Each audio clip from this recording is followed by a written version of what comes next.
پاکستانیوں، ہر کام میں اللہ کی طرف سے بہتری ہوتی ہے۔ انسان کے اوپر جب کوئی مشکل وقت آتا ہے تو وہ سمجھتا ہے کہ شاید یہ میری زندگی کا سب سے مشکل وقت ہے، اللہ تعالیٰ مجھے اس سے نکالے۔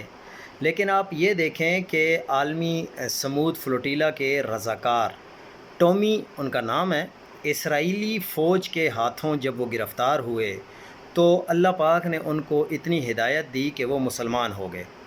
ترک رضاکار نے اسرائیلی جیل میں دیگر قیدیوں کو جب فجر کی نماز پڑھتے ہوئے دیکھا تو بے ساختہ کہا کہ کیا میں بھی مسلمان بن سکتا ہوں؟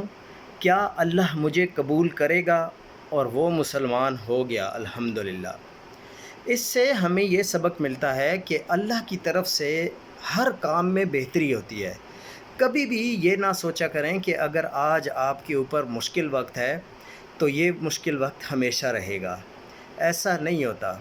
اللہ پاک نے اس شخص سے جو کام لینا ہے، ہماری تو یہ دعا ہے کہ اللہ پاک اس سے وہ کام لے کہ ساری انسانیت کے لیے ایک سبق بن جائے۔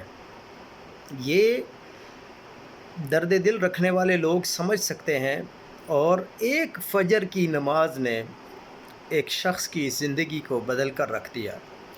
آپ لوگ بھی دعا کریں کہ اللہ پاک جتنے بھی غیر مسلم ہیں ان کو ہدایت دیں کہ وہ مسلمان ہو جائیں، کیونکہ آخر کار اس دنیا سے چلے جانا ہے اور جواب اصل میں وہاں دینا ہوگا۔ یہاں پہ جو کچھ ظلم ہو رہا ہے، زیادہ سے زیادہ عمر کتنی ہے؟ زیادہ سے زیادہ عمر 70-80 سال ہے۔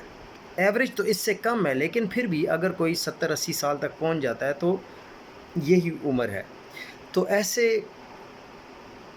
مشکل حالات میں بھی اللہ پاک نے اس شخص کو نماز کی ایک ترتیب کو دیکھتے ہوئے مسلم ہونے کا شرف بخش دیا۔